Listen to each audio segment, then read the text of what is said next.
తప్పుకోండి నా gun పేలిపోతుంది. Of చేయమంటారా మోప్ చేయమంటారా?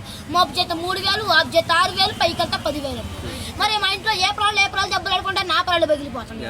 మరి మా ఇంట్లో ముగుడు పిల్లలు దెబ్బలు ఆడుకుంటే వానొచ్చి వరదలో పడి జనంతా కొట్టుకుపోతుంటే మీరు ఇచ్చే బతికాయితలతో పడవలు చేసి అల్లొంటి చెడు ఇచ్చామండి. మరి మా ఇంట్లో భోజనాలు అన్నారండి. ఏమేమి కూరగాయలు ఉండే?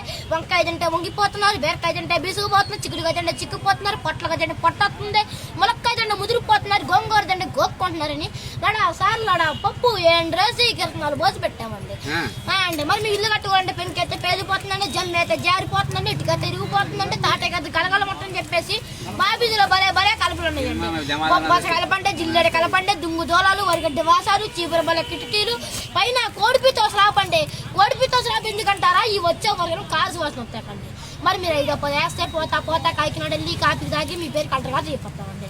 మరి మా ఇంట్లో బంగారం ఉంటే కుళ్ళిపోతుందని చెప్పి చెత్తబట్టలు వేసామండి. మరి మా ఇంట్లో బంగారం మాట్లాడుతుందండి, ఎండి ఎట్లాడుతుందండి, లక్ష మనకు చూట్లాడుతుందండి.